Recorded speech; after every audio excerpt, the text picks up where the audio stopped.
Seck préoccupation am deuxième dose AstraZeneca bi naka la ñuy def pour jël ko puisqu'il y a rupture ou comment faire deuxième troisième vague comme dit Charles comment on n'a pas pu anticiper alors qu'il y a eu des alertes les 10 prochains jours 10 à 15 prochains jours mooy préoccupation Bouba comment ça va se passer et comment régler le problème Malal nga indi ñu sa cotisation ci xalaat yi sama cotisation en fait man li ma gën a gëm mooy depuis le départ on n'a jamais dit la vérité aux Sénégalais même par rapport ak bu gars yi. Quelle vérité est-ce qu'on savait. mais comme certains depuis le début aucune vérité n'a été dite. mooy que ni effectivement on se réveille chaque matin avec un communiqué 700 personnes ñoo am affaire bi wala 300 personnes wala 2 personnes pour moi toutes ces informations étaient fausses ou bien étaient infondées. li tax pour man c'était infondé parce que le travail bi ci nit ñi war a defuñu ko ci. avec une population de 16 millions d'habitants il fallait tester le maximum de personnes pour mun a appréhender feebar bi fan la toll. Le travail n'a pas été fait sérieusement et d'un coup ñu yeewu El Hadj Oumar Ndiaye nu mu tudd. Oui. Hein? El Hadj Mamadou Ndiaye. El Hadj Mamadou Ndiaye dans son yee-là en décidant d'arrêter avec son équipe avec ses chefs systématiquement le communiqué quotidien. amuñu benn explication. yow rek arrêté ko. C'est vrai que foog ñu laaj ban njeexital la am ni mu jékki-jékki. arrêté alors que la répétition est pédagogique. parce que dans un pays sérieux pandémie bi mu ngi am. ubbi nañ suñuy frontière yeneen i réew am nañ ko ñu ngi fermé nit ñaa ngi fiy dugg di fi dugal feebar bi au nom de quoi on décide d'arrêter de communiquer et puis en termes d'intensification de la communication ou bien de la sensibilisation il n'y a pas eu ay efforts yu conséquents yi nga xamante ne jot nañ ko def au niveau des masses au niveau des populations au niveau des quartiers et cetera et que ban période lañ décider lever restriction yi. On a levé les restrictions à partir des manifestations, pensant que effectivement les gens sont confinés, ils sont fatigués, etc. C'est l'explication qu'on a donnée aux émeutes, tout simplement pour refuser d'analyser avec objectivité li nga xamante ne parce que effectivement la gestion de cette affaire-là elle est tout à fait politique. ñu ngi ci situation boo xamante ne. confiné nañu nit ñi état jëlul responsabilité yi mu war a jël nit ñi génn nañ et cetera en s'appuyant sur profito ci benn occasion génn ñu analyser affaire bi ci benn pàcc kese mais effectivement ndaw ñi génn kat dañu xiifoon confinement bee ko waraloon et cetera donc on lève les restrictions bu ñu mënee sukkandiku ci yu demee noonu di lever ay restrictions te li ma gën a gëm mooy. bu nawet di waaj a jege si ñun ñëpp dañuy soj. da ngay soj dañuy soj di sibiru. pour man dañuy jaawale yàlla ak yaali.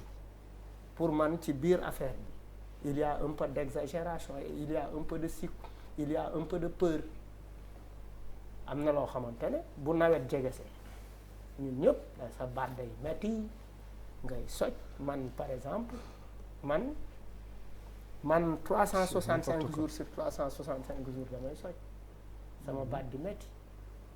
c'est une sinusite peut-être wala docteur yaa ngi fi ah. non loolu je pense que malal mais wuy ma da nga soxla consultation.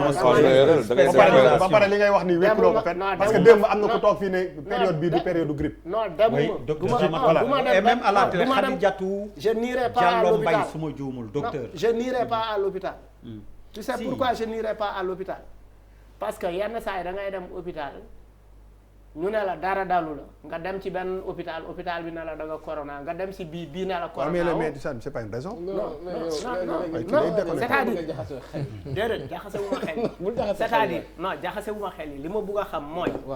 est-ce que les personnes qu'on a mis pour tester les gens ndax am nañu corona ou pas est-ce que nit ñooñu ils sont am nañu niveau bi. niveau ban. non par exemple on m'amène à l'hôpital li may wax c'est très simple Pape Djibi mu ngi hôpital bii fa lay liggéey Malal mu ngi hôpital bi fa lay liggéey yóbbu nañ ma ci Pape Djibi xool na ma nee na ma demal ñibbi dara dalu la ma dem wax les mêmes symptômes yi ma wax Pape Djibi à Moussa Fall na ma lii moo la corona moo la dal.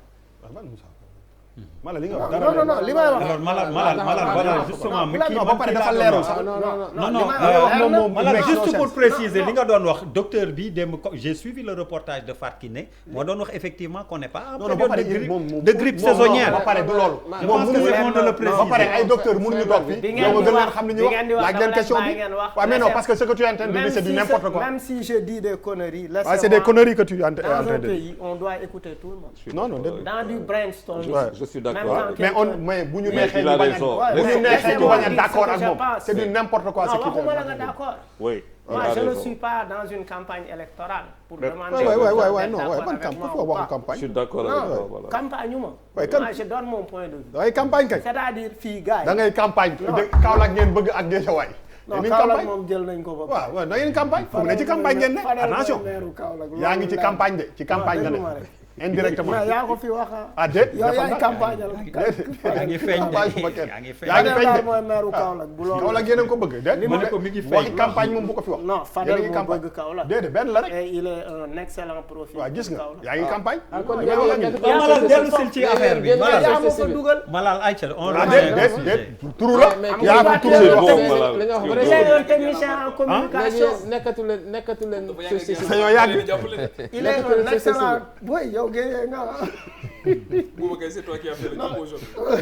maanaam C'est toi qui as fait le job pour Fadel. mais non mais déet parce que moo fi wax waxi campagne ma ne ko bu fi wax waxi campagne yéen a ngi campagne parce que Birima mi ngi seetaan ñi bokkatuñu sa non je donne Birima laa jox rendez-vous léegi bokkatuñu Fadel société a créé un mouvement qui s'appelle Jami Kaolack mais léegi bokkatuñu société civile bon Malal bu campagne bi ubbee vous s'il te plaît Merci. boo nekkee maire rek la problème bi waay allez amul problème ok en attendant oui non li ñu on revient au sujet Il est bon. li ma bëgg a wax mooy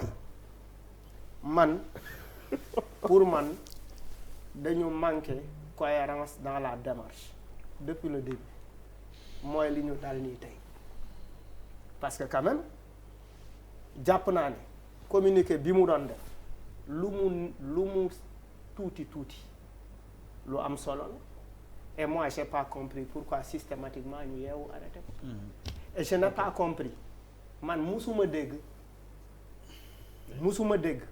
ak fi pandémie bi toll musuma dégg communiqué bi tous les jours musuma dégg fi pandémie bi toll musuma dégg wala bu ma koy dégg sax tuuti la ñuy ñaax nit ñi pour ñu dem ñàkku ci il n'y a pas eu assez de communication ñu ngi ci période tabaski boo demee Seras wala nga dem un peu partout dans les ronds-points il y a partout ay dara on ne voit pas le ministère de la santé présent dans ces espaces où les gens se regroupent et puis au nom de quoi État du Sénégal bi nga xamante ne moo ñuy jiite moom la ñu fal moo jiite ministère ils ont organisé une tournée économique qui a été un espace de transmission du virus un peu partout nit ñee jógee Dakar yóbbu ko Fouta nit ñee jógee Dakar yóbbu ko Fatick nit ñee jógee Dakar yóbbu ko Kaolack et cetera et je pense que les agents du ministère de la Santé ou bien les techniciens de la santé n'ont pas été assez courageux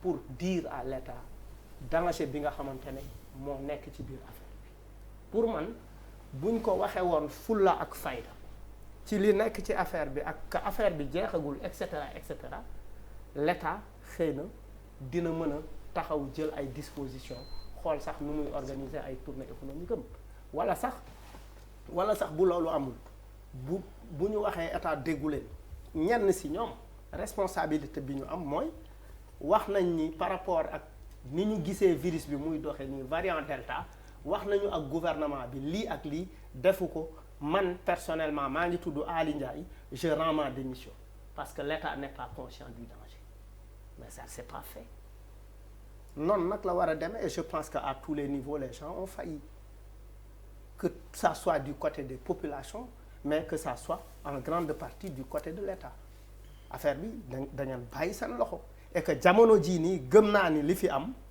oui cas yi mu ngi yokk dëgg la y a un nouveau variant mais instant bii dañ soj parce que si nawet lañ nekk. xaaral wax Malal dañ soññ rapidement qu'on puisse aller à Pape Djibril. xam nga maanaam Yérim maanaam normalement